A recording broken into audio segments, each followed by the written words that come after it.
I spent ages trying to think of a witty way to introduce this game. In reality, it doesn't deserve it. Gundam Target and Sight, or Crossfire if you're in the States, is a bad game. And honestly, that's a shame because it does try to do something at least slightly interesting with the franchise.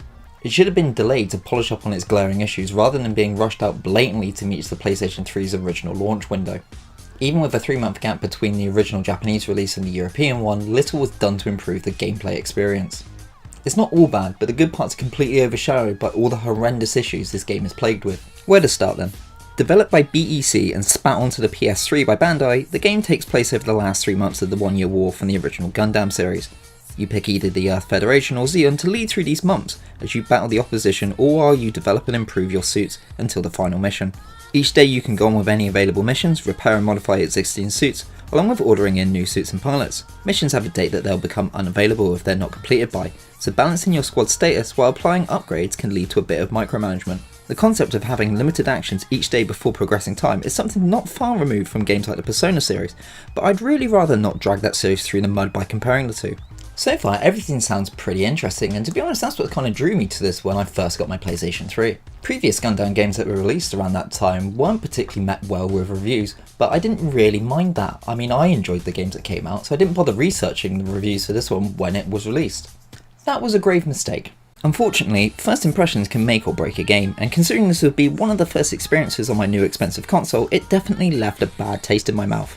After picking a side and naming a new pilot, you're thrust into either a training operation for the Earth Federation or a defensive mission for Zeon. Whichever you pick though, you'll instantly regret it once you get into it. I have done nothing to the quality of this footage. This is actually how poor the game performs.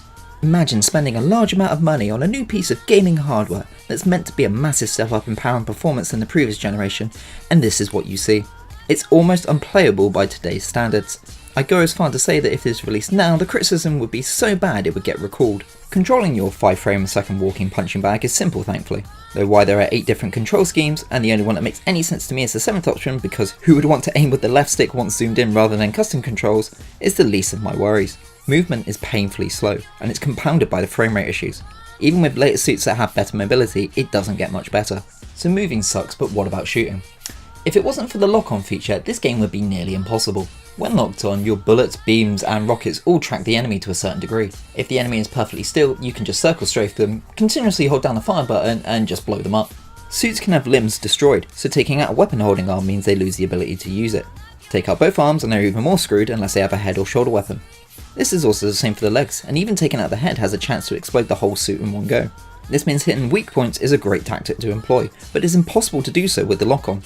Instead, you just have to hope that whatever you're targeting takes damage where you want it, which with the enemies constantly guarding with their arms and shields blow up regularly. If you want that precise aim, you have to zoom in, which leaves you unable to move, so the trade-off all depends on how good your aim is and how lucky the damage is. None of this matters if the same happens to you though, and enemies have considerable better aim than you do. Losing your left arm is manageable, but lose your main weapon arm and you're better off just restarting the mission entirely. There were times when I lost both arms after almost completing a mission, and rather than resetting I flared about kicking people in the shins to death. Losing your head is almost as bad, as it removes your map and radar, leaving you unable to see where enemies are located. You can increase the amount of ammo you carry by upgrading your weapons, which in turn does give you better weapons to use. The trade-off with that is that the better weapons have a pitiful amount of ammo to use, so it doesn't take long until you need to resupply. And that's only if the mission has an ammo supply spot on the map. Without one present, you have to rely on melee attacks, which unsurprisingly don't affect flying enemies. The resupplying time takes up to 10 seconds depending on if you're fully empty or just need a top up, but has a tendency to glitch out once started or become unusable if enemies are in the vicinity. It also leaves you completely vulnerable and can be destroyed, so that's another awesome thing about it. Thankfully though, most stages you have teammates. Sorry, did I say thankfully? What I actually meant was disappointingly. The AI in this game is laughable at best, but your teammates' AI is even worse. They're basically just bullet sponges. Rarely do they destroy anything, let alone hit something.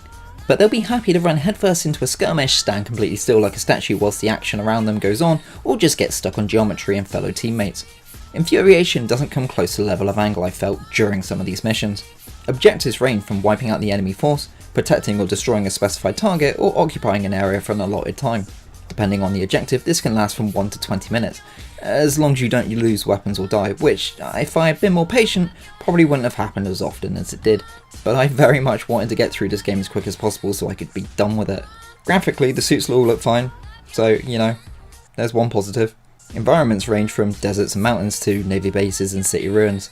Small details like trees moving when going through them is a nice touch, though I can't help but think they probably should have spent the time making the game run at consistent speed rather than making foliage sway.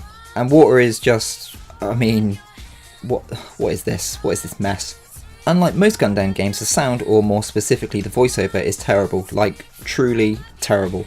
And there's so much of it. From the mission briefings to pilots chatting throughout the missions. It's not even the type of good bad where something is that awful it's funny, it honestly just plain sucks. We've dealt the Federation a heavy blow, from which they won't likely recover. And that's my overall opinion of this game. It's relatively short, you can do as many missions as available or just spam the next day button until the last mission pops and complete that. Sure, you might not earn as many points from other missions so you can't get new suits and upgrade them, but it gets this mess over with faster. Every time previously I've attempted to play this, I've stopped after the second mission, and for these playthroughs I started on easy, which I'd recommend if you feel like you want to suffer through it. You can take your completed file into a new game, carrying over everything you purchased and upgraded, and completing on harder difficulties results in better suits and pilots unlocking, most being fan favourite characters. But why you'd want to play it again after beating very hard just so you can have armor or char as a teammate is beyond me. So can I recommend this even if you're a die-hard Gundam fan? No, quite frankly. If you want to actually play this, you're better off just watching someone complete it online and save yourself the trouble. A user review on Metacritic basically said that this and Sonic 06 get a bad rap, and I couldn't think of a better comparison of a gaming franchise that I absolutely adore with a game that's a complete mess. Everything from the inexcusable performance to the shoddy AI makes me want to go take a bath to wash the pain away. There's not many times I truly have a conflicting opinion on a game that I've wanted to enjoy for multiple years, and yet it does everything it can to make sure that that is unobtainable. But for now, I'm going to put this in this handy dandy garbage chute that I found. Hopefully it will just stay there until it decomposes. So if you enjoyed watching my frustration with this game, then why not check out some of my other videos. I've done a few other Gundam games in the recent weeks, but I've also done a load of other things. Also, if you enjoyed the video, then why not leave a like and subscribe so you're updated whenever I release a new video. But for now, I'm going to go take that bath, and I'll catch you next time.